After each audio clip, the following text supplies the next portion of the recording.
पाठ 18 चुनौती हिमालय की। कहाँ क्या है? 1 क लेह लद्दाख केंद्र शासित प्रदेश है। ऊपर दिए भारत के नक्शे में ढूंढो कि लद्दाख कहाँ है और तुम्हारा घर कहाँ है।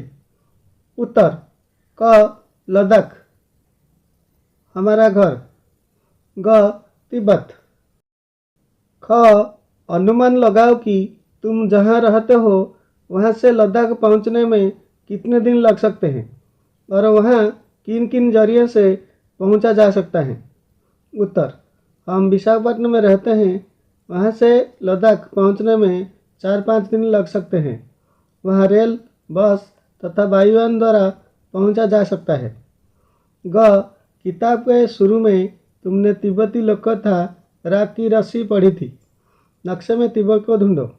उत्तर पहले दिया गया मानचित्र में देखें। वाद विवाद।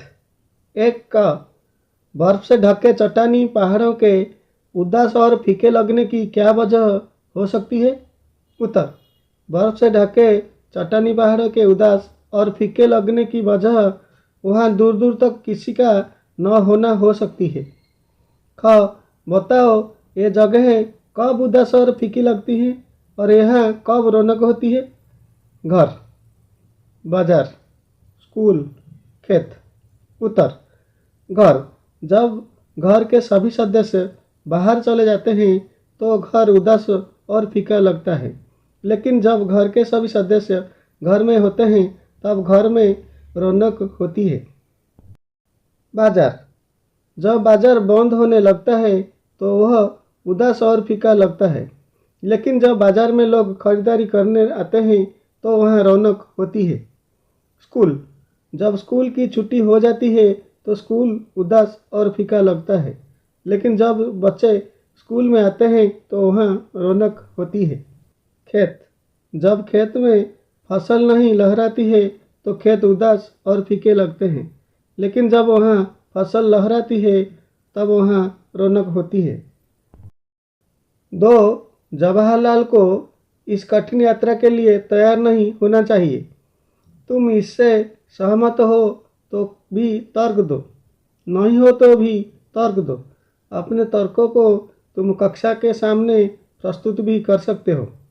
उत्तर जवाहरलाल को इस कठिन यात्रा के लिए तैयार नहीं होना चाहिए था, क्योंकि उनके पास इस खतरनाक रास्तों पर चलने के लिए पर्याप्त सामान नहीं था, लेकिन उनमें जोश भरपूर था जिसकी ज़रूरत दुर्गम यात्रा में पड़ती है।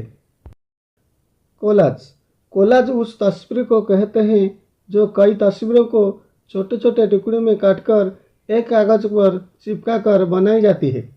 1 तुम मिलकर पहाड़ों का एक कोलाज बनाओ। इसके लिए पहाड़ों से जुड़ी विभिन्न तस्वीरें इकट्ठा करो। पर्वतारोहण, चट्टान, पहाड़ों के अलग अलग नज़ारे, चोटी, अलग अलग किस्म के पहाड़। अब इन्हें एक बड़े से कागज़ पर पहाड़ के आकार में ही चिपकाओ। यदि चाहो तो एक कोलाज तुम अपनी कक्षा की एक दीवार पर भी बना सकते हो। यही है हमारा कोलाज।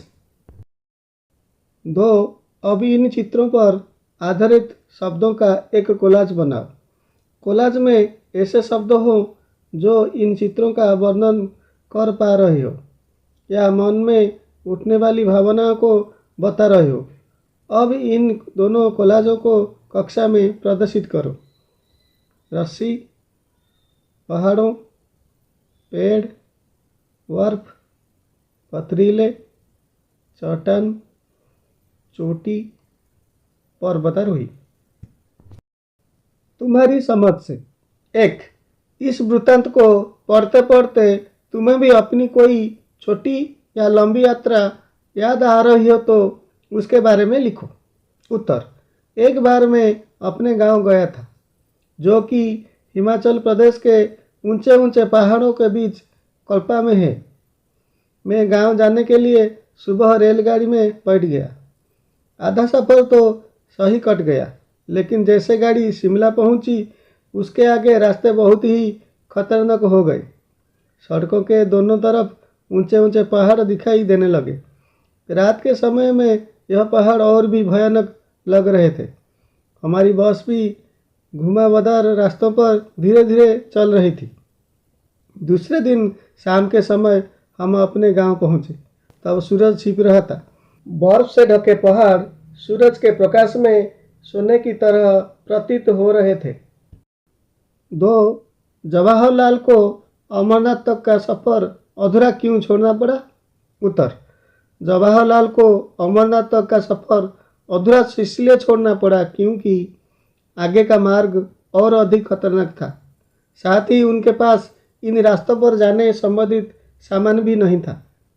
3, जवाहरलाल, किशन और कुली सभी रस्सी से क्यों बंधे थे?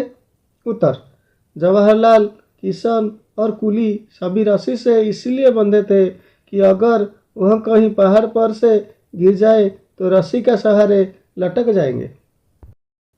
4 क, पाठ में नेहरू जी ने हिमालय से चुनौती महसूस की। कुछ लोग पर्वतारोहण क्यों करना चाहते हैं? उत्तर, कुछ लोग पर्वतारोहण मनोरंजन और शौक के लिए करना चाहते हैं। साथ ही आज पर्वतारोहण कुछ लोगों की जीविका का साधन भी बन चुका है।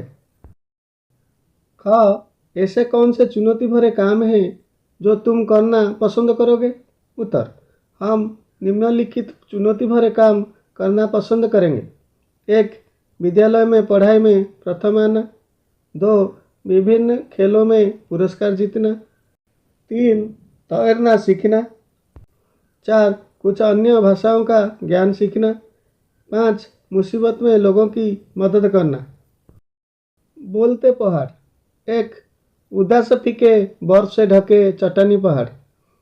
हिमालय की दुर्गम पर्वतमाला मुंह उठाए चुनौती दे रही थी।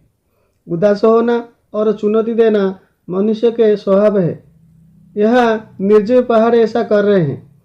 ऐसे और भी वाक्य हैं जैसे बिजली चली गई, चांद ने शर्मा कर अपना मुंह बादलों के पीछे कर लिया। इस किताब के दूसरे पाठों में भी ऐसे वाक्य ढूंढो।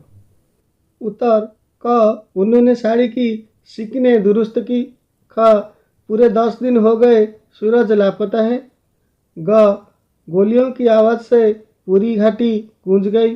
घ, फसल तैयार खड़ी थी।